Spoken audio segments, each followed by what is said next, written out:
Here is this idea of magnetizing content. So imagine this is a piece, maybe a Word document, an article on neural interfaces. I'm not an expert, but I want to learn more about it. I can now very quickly search for the related content. We call this concept magnetize. And then, just like that, it reveals all these searches that have been going on in the background on this object itself. And this could be activities, it could be videos. It would allow me to very quickly learn more about it without having to type in a specific query. So you can discover, with this process, people, experts that are in your network that can help you get better or solve a problem. And if you want to connect to these people, we think there's opportunities to create telepresence experiences that are way beyond what we have today. As much as we love some of the solution, oftentimes they're not used, and I'm not using it because it doesn't feel like a face-to-face conversation that we can have today. But this is where we need to get to, because we will work with global distributed teams around the world, and this will help you empathize, build trust much faster. So again, I want to dive down a little deeper. We are experimenting with different approaches. One of them is a live video feed.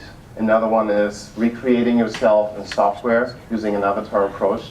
That can help you adjust for some of the issues that we're facing with video conferencing today, like eye gaze, posture correction, a lot of the background noise. It's also less bandwidth intensive. Here's a clip that we did 4 years ago that kind of illustrates how this could look and feel like when people can connect like this. It almost feels like these kids are in the same room, but they're separated by a smart display. And one of our school kids is in India, the other girl is in Australia. But they're living together, they're learning together, they're communicating together in very simple ways. There's real-time translation happening that's actually cultural sensitive. So that is something that researchers at Microsoft saw. This is a video that's out on YouTube. And they actually built a prototype that worked today. So the technology has been invented, but we're not at the point where we can deploy it at scale. And you can imagine then, if you have these telepresence conversations, that you can work on content in very different ways. You can engage, in this case it's a 3D CAD model of a prosthetic hand, and you can pull this thing apart.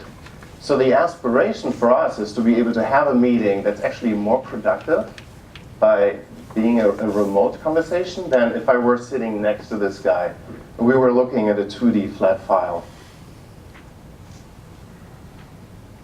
And the final scenario I want to share with you is about a team space where meetings are actually more than just going around and updating status, but you can have a whole macro view of your project. And because it's a smart sensor-loaded wall, you can very quickly dive in to get the relevant information.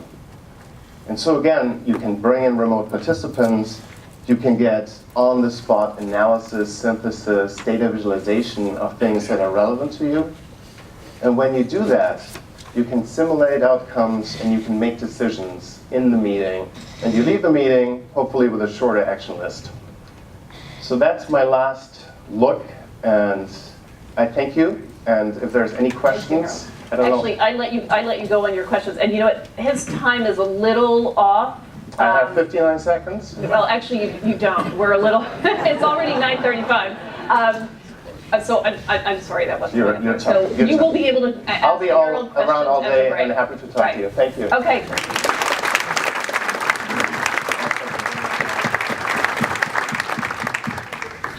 So next up is Greg Lindsay. Greg is a contributing writer for Fast Company and a visiting scholar at NYU. He has a really good reason to believe in serendipity. Today is the 10-year anniversary of his meeting his wife by crashing a party.